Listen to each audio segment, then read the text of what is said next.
Hey everybody, it's Scott Steen with winnersandwhiners.com coming to you from the G&G studio on the expansive first floor of the Winners and Whiners Sports and Entertainment Complex to bring you today's Deep-3. As always, if you would be so kind to like and subscribe to our channel, we certainly appreciate it. Make sure you get that bell checked when you do subscribe to get notified every time we put up a brand new video. And of course, let us know what you're playing in the comments section. We'd love to know what you're on today. Man, do we have some good cappers, everybody. And, not just your basics. Not just your baseballs and your footballs. Oh, no. On our channel, we've got cappers that go that extra mile. We've got some of the best soccer and tennis cappers around anywhere. I will put our guys up against any side. You hear me? I'm coming at you. I'm talking smack. You got a little YouTube page with some people putting pics up? Let me know. We'll go head to head, all right? Because I got some of the best right here. And when you get them right, we'll give you the shout out. You get enough of them right, just like G&G up there north of the border, you're going to be our capper of the day, eh?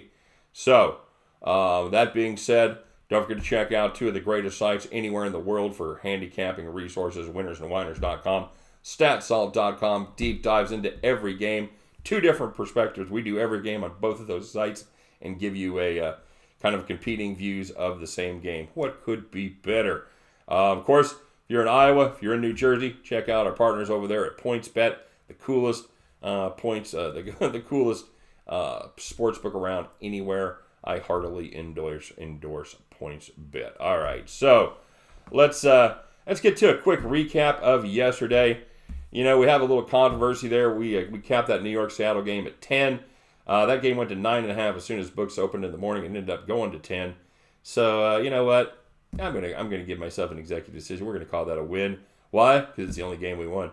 We had the Mets. They didn't quite get home as Syndergaard. Holy shit! We have broken some pitchers around here in the last week. All right.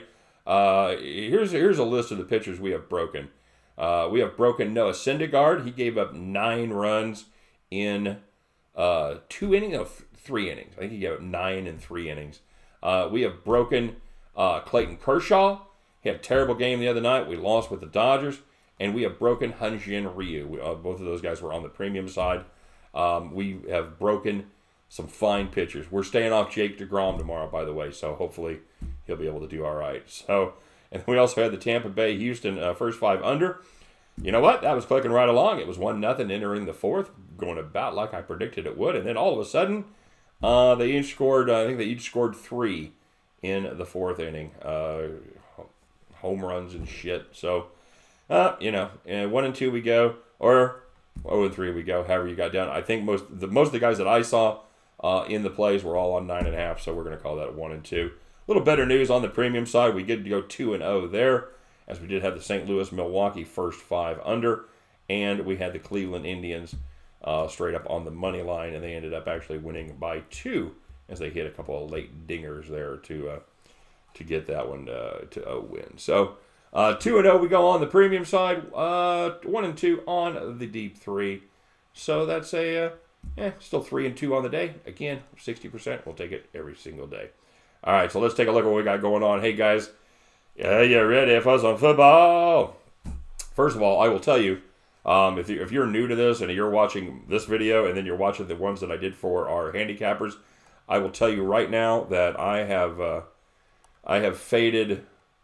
No, okay, I faded 2 of the 3 picks. I have gone the opposite way in this one. So save your bullets. It's early in the season. Don't come at me like you've invented the wheel. They're going, hey, you took both sides, man. Hey. Okay, this is how it works. One more time for all you in the back. I make these picks. These are my picks right here on the Deep 3. The video I do, the long one, blah, blah, blah. Those are my official picks. The other picks that I do, even though it's me speaking the words, I'm speaking the words of the handicappers as they have written them, all right? So sometimes we agree, sometimes we disagree, but it's always 2 different perspectives of those games. All right, so here we go with my official picks. First, we're taking a look at FIU at Tulane down there in New Orleans. I'll tell you what, head coach for Tulane, Willie Fritz, has improved each of his 3 years at Tulane, and now in his 4th year, he's finally got all of his recruits in place to play the spread offense that he loves to run. Where the Green Wave really makes waves, if you will, is on the defensive side of the ball with their pass rush. They were averaged 3.2 sacks per game last year. That was good for 7th in the country. They've got a decent secondary. They've got some speed back there. They will have brain farts on occasion and miss some assignments. I don't love their linebackers, but the front four should be able to keep pressure on the FIU quarterback the entire game. I really like the quarterback for the Green Wave here. He's a 6'3" LSU grad transfer named Justin McMillan, and they put him in last year about 2/3 of the way through the season, and he really got that offense humming to close out the year, and should be able to pick up right where he left off. He's like I said, he's 6'3", he's a big kid, he's a dual threat guy. If you watch him, kind of reminds you of running around for you old guys out there of Kenny Stabler. He's a lefty. He throws those darts. There is not a throw that he is afraid to attempt. He will try to put that ball through a postage stamp. Okay, here's the deal. He's going to make some great throws for you. Here's my prediction: he will throw at least one dumb interception. That's kind of what he does. You take the good with the bad. The good news is, should be enough. The defense is probably going to give up a few chunk plays. They're going to have some breakdowns in their zones, but McMillan and company and that pass rush are going to be able to make up for it on the offensive end and sacking the quarterback, James Morgan, for FIU. Butch Davis has a lot of things going right down there in Miami with FIU, but this one right here, I like the Green Wave to roll. Give me Tulane minus the 3. And taking a look at the Kent State-Arizona State game, I'm looking at the total there, 59.5. I like the under. Okay, so here's a weird way to start off an under pick. Man, the Kent State defense was awful last year. They gave up 38.7 points per game. That's good for 119th out of 130 schools. And they do return just 5 starters. So the good news is they sucked. The bad news is not many of those guys are coming back. So we'll see how that goes. We'll see how the new guys go. An equally big problem for Kent State, however, is their offense. They struggle on the offensive line. They gave up an NCAA worst 121 tackles for loss, as well as 43 sacks on the season. Not good. Their defense sucks, but at least their offense is awful. That's what I'm saying about Kent State. Meanwhile, on the other side of the ball, Arizona State, they lost 2 big-time talents from their offense, as wide receiver N'Keal Harry was picked up in the first round by the Patriots, and quarterback Manny Wilkins signed with the Packers. As of right now, he is still on the roster there. They do still have running back Eno Benjamin, but they've got a true freshman starting at quarterback in Jaden Daniels. Herm, he's not exactly known for his offensive genius, and it may take a game or two to get everybody on the same page here with the brand new offense. This game caps out, if you look at the total, you look at the number, it caps out to 42 to 17.5 for Arizona State. I think those 2 numbers are the absolute ceiling for both of these squads. I just don't see Arizona State scoring that many points. In fact, they scored 42 or more just twice last year. They put up 49 against UTSA, and they put up 52 against FCS wannabe Oregon State. What another dreadful team that is. It's the only team that KU can look at and go, well, fuck, at least we're not Oregon State.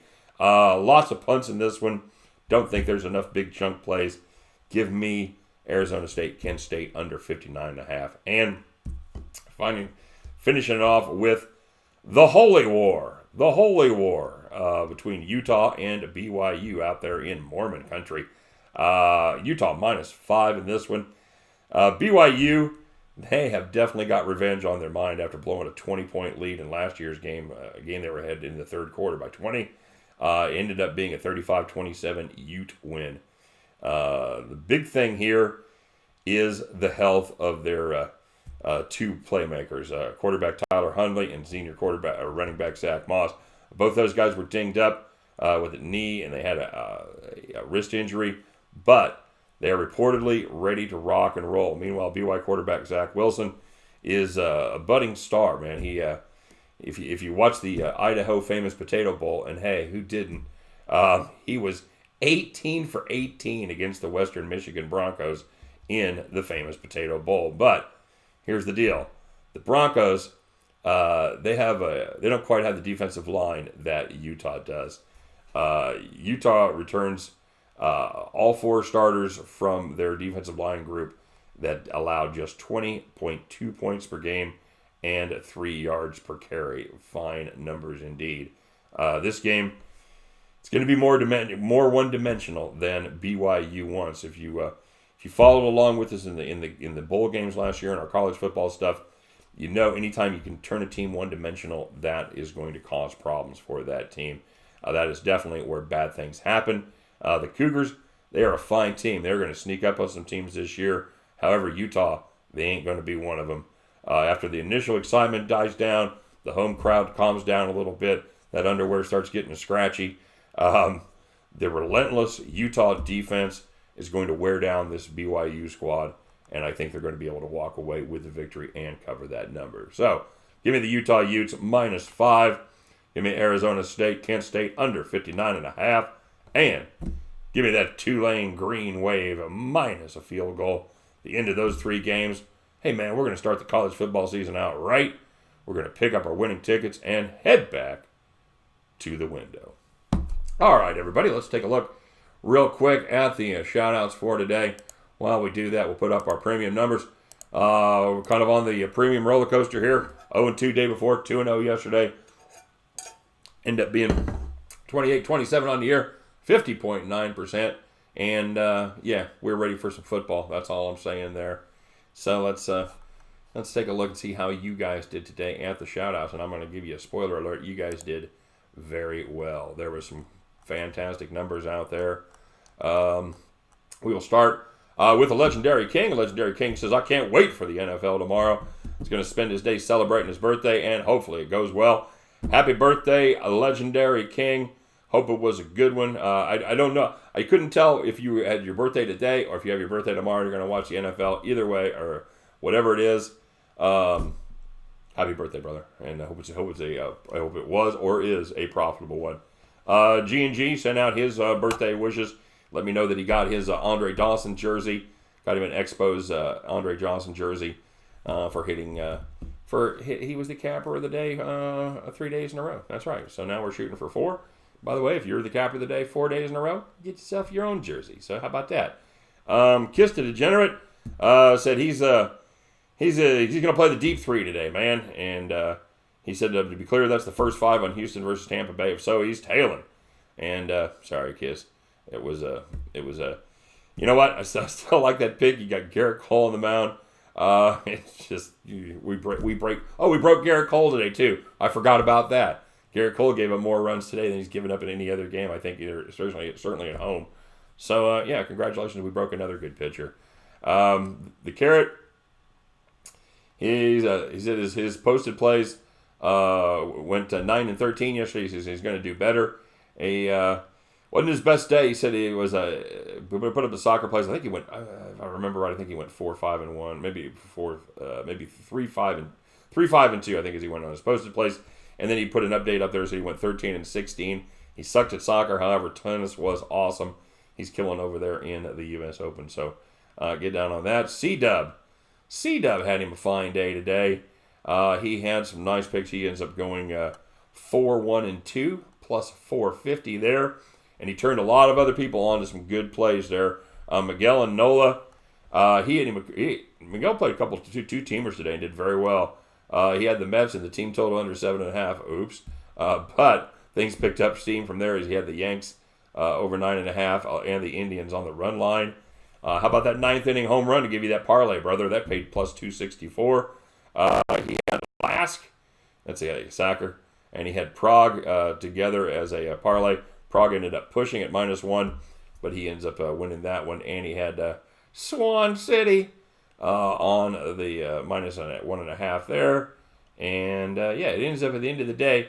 He goes 2-1-1 on his straight picks. He goes 1-1-1 on his parlays and ends up making plus 379. Nice job. And he says, C-Dub guaranteed to ride you. Your soccer plays are better than any selection I would make. Let's get him. And bonus on the extra innings for the Cubs, Mets, Cards, Brewers, and Braves, Jays. None of those went to extra innings. Sorry, brother. G&G said he's going to tail C-Dub on some soccer plays.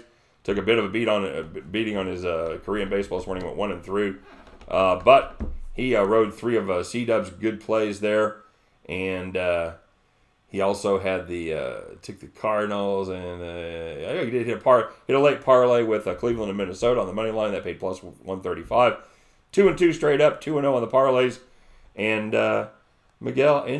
G&G goes 2-2. Plus 400. Plus 400 is the. I did not have him highlighted. There's G&G. Chris Smith. Chris Smith. Have a day, brother. Have a day. Chris went 9-1, plus 785 on the day, and he actually put up more picks than that won. We're only going. That's what I do if you guys put up more than 10. I just count the first 10.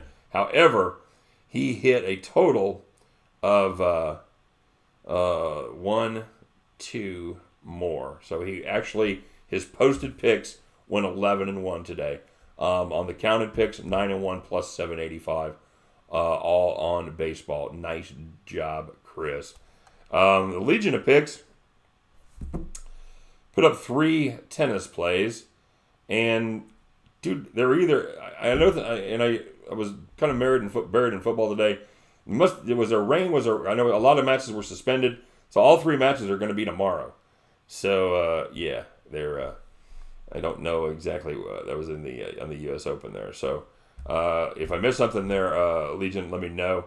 And Roland Mims, perfect sheet yesterday. Didn't have a bad day today. He went 2-1 plus 35. Mikey B. Mikey B. And I didn't have his. He's late in here. Mikey B. Also had a perfect sheet today. And I'll tell you why I was kind of hesitating there is because I was capping this as I was doing this as the. Dodgers game was over. I had those as pushes, but that ends up being Mikey B goes 6-0. 6-0 plus 600. Nicely done, Mike. That's what I'm talking about right there. Shane's back. Shane, come back. And he did. Shane's one of our premium players. He said it's been a while since he posted plays. He's going light today. He tailed us on the Mets. Also tailed us on the Yanks. And he rolled with he had the Angels over. He also had Philly over and Cleveland over. Or Cleveland money line, rather. He went 3-2 on the day, plus 71. And hopefully got yourself down to those premium picks too, Shane. You know what I'm saying? Pappy, the Pappy, said that he is tired of donating his money to the bookies this week. He's going to fade his own picks today. He had a heartbreak. Ashley Barty, tennis minus 5.5. She won by 5 games. God. He had Kathy McNally, did well there, and he ends up taking a little bit of a beating. He got a little bit of money back, took the Royals plus 149, had the Braves and the Jays over. Not a horrible day for Pappy, but again, not a profitable day. And Michael Budjoso, okay, sure. He said, I'm pretty sure you're just as surprised as anyone who watches you when you actually win on your free leans. Okay, well, so try doing more homework. Feels like you're just taking big guesses. You know, here's the deal, guys. Any handicapper, they're just taking a big guess, okay? That's all we're doing. We're trying to back it up with statistical evidence and facts, trends, blah, blah, blah. So, yeah, dude. But as far as doing my homework goes, yeah, I spend a lot of time handicapping games. And here's the deal. It's always trying to find the perfect balance, guys. It's always trying to find, I could bombs away with all these deep dive stats and shit that I immerse myself in all day long. But videos are long enough as they are, okay? I'd rather have you guys turn apart or whatever to you. I don't want to prattle on for 20 minutes about BABIP and WOBA and all that shit and go down the weeds, all right? I try to synthesize it down to the most accessible information. So, yeah, if it seems like I'm guessing, fuck it. That's the way it goes. A couple guys kind of came to the defense there and said, kind of salty words there for somebody that didn't post any picks, and I would agree with that. It's easy to sit back in your easy chair and throw stones. You want to impress me? Show me what you got, Miguel or Michael. Come on out, man. We've got a lot of people putting picks there every day, and if you guys have been with me a while, you've seen people talk shit to me before. They put their picks up, they do well. I give them the fucking props they deserve. That's the way it works. All right. I got no ego in this. Trying to have some fun, help people out, and now the premium side, we do a little better there, and that's the way it's designed. That's the people that pay me money, and they are going to get my top plays. I think everybody understands the way it works, but try to give the also good plays here and have a little fun doing it. So, as always, I appreciate your comment, dude. You were pretty respectful, and you weren't a dick about it. So, yeah, I'm cool. All good, all good. All right, so with that being said, let's take a look and see who our Pulse Cappers were today. Shane, welcome back, Shane. Shane made $71 today. And Roland had another profitable day, plus 35. Well done. Who else we got here? G&G was plus 400 after hitting a couple of parlays there. Well done, my friend. And Miguel Anola, another guy that hit a parlay and a couple of good bets. Plus 379. Well done there. And, of course, C-Dub went 4-1-2, goes plus 450 on the day. Hit a nice plus 260 on a little two-teamer there. So, yeah, well done there, or two legs, rather. But our capper of the day should come as no surprise. The guy that went 9-1 on his posted plays, 11-1 on everything he put up. It is Chris Smith, plus 785. Chris, congratulations, my friend.